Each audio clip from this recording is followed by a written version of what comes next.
This Rhynell Williams with the thought for the day. Check it out.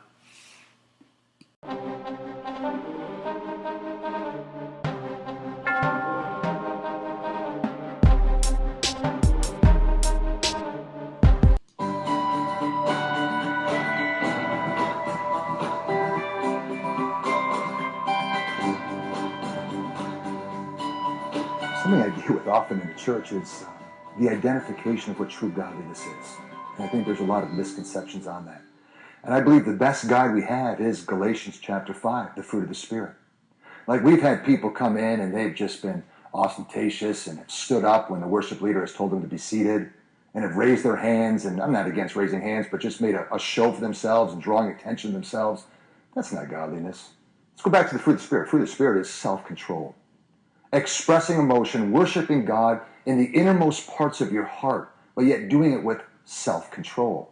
Another example that comes to mind is people with overbearing dispositions. I'm sure you've come across those as well, where they know all the right things and they just force Jesus upon other people in a very unloving and unkind way. These people oftentimes are persecuted, but they're not persecuted for righteousness. They're persecuted because people just can't stand them. You know? What about preaching Jesus the way Jesus preached himself, with discernment, with humility, and with gentleness?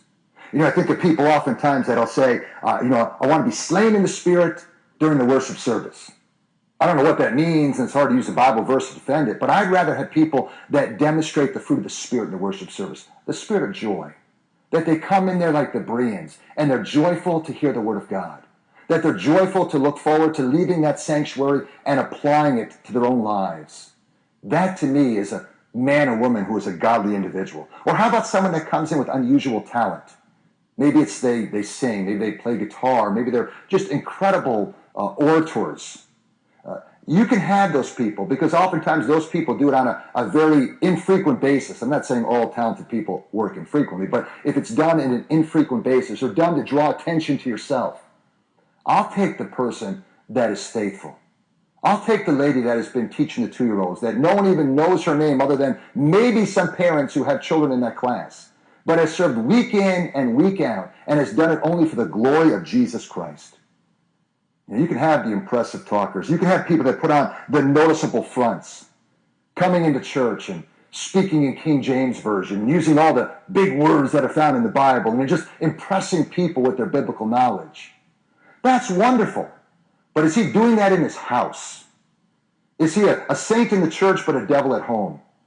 Give me the Father that knows how to conduct himself in church life with the fruit of the Spirit, but also knows how to go home and first and foremost love his family with the fruit of the Spirit as well. I think there's a lot of phony and cultural definitions of what true godliness is. But again, give me the people at the church that are truly displaying the fruit of the Spirit that God brings forth in their lives.